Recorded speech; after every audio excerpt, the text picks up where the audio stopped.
medias, we have elected officials, community leaders, and yeah, different ethnic groups join us together. So next, I would like to invite the former mayor of Cupertino, Gilbert Wan, to say a few words. Gilbert. Thank you, Diane, for inviting me here. And I'm so happy that we got so many people here on Clubhouse to talk about Stop Asian American Pacific Islander hate. Last weekend, Diana and I and many community leaders went to San Jose City Hall Plaza to bring to attention how we can bring more coverage on this. We were so saddened yesterday on the Atlanta killing of 8 people, 6 of them Asian American, 4 of them Korean Americans. And it is just a real shame that even in 2021, we have to talk about how to protect us here in America, that we immigrated to this country, work hard in this country, and now we have to deal with racism and just even walking down the street, or that we might be harassed or hurt or even killed in this country. I myself was born and raised in California, here in the South Bay.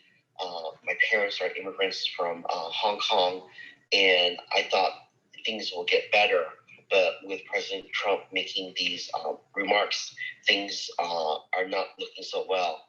I was really, really saddened when I saw the Chinese grandmother yesterday in the streets of San Francisco, broad daylight, 75 years old, attacked for no reason, just standing there just because she looked Asian. That could have been my grandmother who got hit. And luckily, being 75 years old and she had a piece of wood to protect her, she pounced really hard on that assailant and sent him bleeding into the hospital.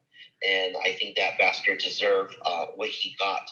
And at least she had the dignity to defend herself against the attacker. And we saw many other elderly Asian American got killed, didn't even know what happened to them, being attacked from New York to San Francisco.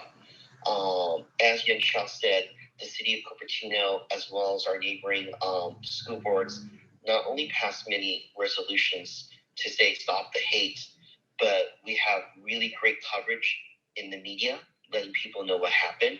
We have seen other ethnicity, Caucasian family, African American families, Latinos, helping Asian Americans protect their homes because we're being harassed.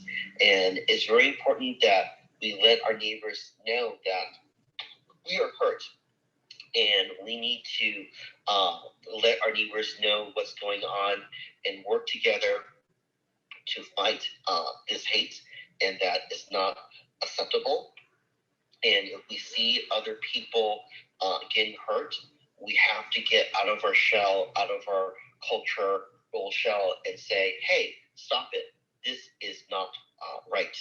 And I think that growing up here, being work hard, study hard, as my parents told me, and mind our own business, we can't do here. We can't do that.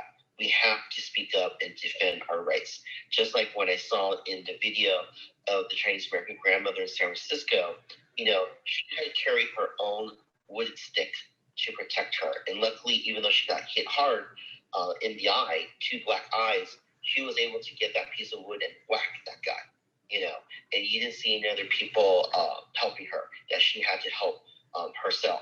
So I'm not saying resort to violence, but if you have to, you got to defend yourself, and we got to work together as a community.